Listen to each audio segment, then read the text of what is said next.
commercial method of making permanent magnet. Okay, permanent magnet make ചെയ്യുന്ന method. Okay, different methods ഉണ്ട്. അതായത് by touch കൊണ്ടുള്ള methods ഉണ്ട്, അല്ലെങ്കിൽ ഇൻഡക്ഷൻ മെത്തേഡ് ഉണ്ട്. അപ്പോൾ കൊമേഴ്ഷ്യൽ മെത്തേഡ് എന്ന് പറയുന്നത് ഇൻഡക്ഷൻ മെത്തേഡാണ്. Okay, next question. Most efficient and effective damping method is ഏതൊക്കെയാ? Air friction damping, eddy current damping, fluid friction damping, all the above.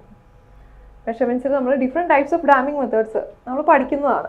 Okay, അപ്പോൾ അതിനകത്ത് എന്താ മോസ്റ്റ് എഫിഷ്യൻറ്റ് മെത്തേഡ് എന്ന് പറയുന്നത് എഡി കറന്റ് ഡാമ്പിംഗ് ആണ്.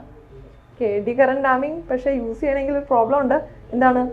നല്ല സ്ട്രോങ് ഫ്ലക്സ് ഉള്ള കേസുകളിലാണ് AD current damping use ചെയ്യാൻ പറ്റുള്ളൂ. അതുകൊണ്ട് തന്നെ PMMC ഇൻസ്ട്രുമെൻസിൽ മാത്രമാണ് എഡി കറന്റ് ഡാമ്പിങ്സ് നമുക്ക് യൂസ് ചെയ്യാൻ പറ്റുന്നത്. ബാക്കിയുള്ള ഇടത്തെല്ലാം MI ഇൻസ്ട്രുമെൻസിലെല്ലാം നമ്മൾ എയർ ഫ്രിക്ഷൻ ഡാമ്പിംഗ് ആണ് യൂസ് ചെയ്യുന്നത്.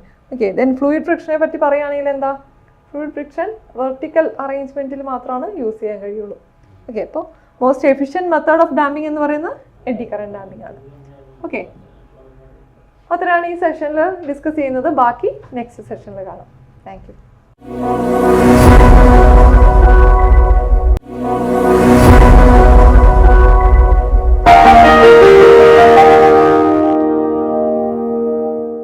Hi all, welcome to one's coaching. അപ്പോൾ നമ്മൾ ഡിസ്കസ് ചെയ്തുകൊണ്ടിരുന്ന പ്രീവിയസ് ഇലക്ട്രിക്കൽ ക്വസ്റ്റ്യൻ പേപ്പേഴ്സിലെ ഓവർസിയർ ഡ്രാഫ്റ്റ്സ്മാൻ ഗ്രേഡ് 2 ക്വസ്റ്റ്യൻ പേപ്പറാണ്. PWD ഇറിഗേഷനിലെ 2017 നടന്ന എക്സാമാണ്. അതിൻ്റെ നെക്സ്റ്റ് സെക്ഷനിലേക്ക് പോകാം. ഇനി ചെയ്യാനുള്ളത് 4th സെഷനാണ്. ഓക്കെ, സ്റ്റാർട്ട് ചെയ്യാം. The purpose of bedding provided in cable is. Okay, നമ്മൾ അണ്ടർഗ്രൗണ്ട് കേബിൾസിൻ്റെ സ്ട്രക്ചർ പഠിക്കുന്നുണ്ട്. എങ്ങനെയാണ് പഠിക്കുന്നത്? ഒരു കണ്ടക്ടർ, അലൂമിനിയം കോപ്പർ കണ്ടക്ടേഴ്സ് ആകാം. ആ കണ്ടക്ടർ ഒരു കണ്ടക്ടർ ആണെങ്കിൽ ആ കണ്ടക്ടറിന് ഡിഫറെൻറ്റ് ലെയേഴ്സ് കൊടുത്തിട്ടുണ്ടാവില്ല. അതിനൊരു കണ്ടക്ടർ ഇൻസുലേഷൻ കാണും. ദെൻ അതിന് അടുത്ത ലെയറായിട്ട് എന്താ ആർമേഡ് കേബിൾ ആണെങ്കിൽ ആർമേഴ്സ് കാണും.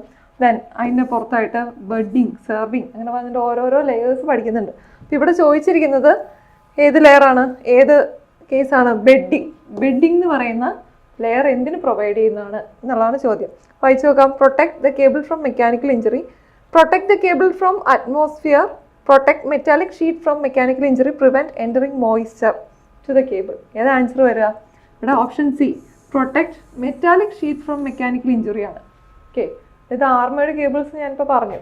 ആർമേഡ് കേബിൾസിന് എന്താണ് ഹസാഡസ് സിറ്റുവേഷൻസിലൊക്കെ അതിൻ്റെ ആ കണ്ടക്ടർ പ്രൊട്ടക്ഷന് വേണ്ടിയിട്ട് കൊടുക്കുന്ന ഒരു എക്സ്ട്രാ ലെയറാണ് ഈ ആർമറിംഗ് എന്ന് പറയുന്നത്. അപ്പോൾ ആ ആർമറിങ്ങിൻ്റെ പുറത്ത് വരുന്ന ലെയറാണ് ഈ ബെഡിങ് എന്ന് പറയുന്നത്. അതെന്തിനാണ്? മെറ്റാലിക് ഷീറ്റിൻ്റെ പ്രൊട്ടക്ഷന് വേണ്ടിയിട്ടാണ്. ഇനി പിന്നെ എന്താ? അപ്പോൾ ഓരോ ലെയറിൻ്റെയും ഫങ്ഷൻസ് ഒക്കെ നോക്കി പഠിക്കുക കേട്ടോ. Then next one, silver plated mica capacitors are best suited for. Silver plated mica capacitors എവിടെ യൂസ് ചെയ്യാം? ഹൈ ഫ്രീക്വൻസി ആപ്ലിക്കേഷൻസിലാണ് യൂസ് ചെയ്യുക കേട്ടോ. Okay, then next question. In geyser the type of insulation provided in between the inner and outer chamber is. എന്താണ്? Geyser type ഇൻസുലേഷനിൽ glass വൂളാണ് inner outer ചേമ്പറിൻ്റെ ഇടയ്ക്കായിട്ട് വരുന്നത്. ഓക്കെ,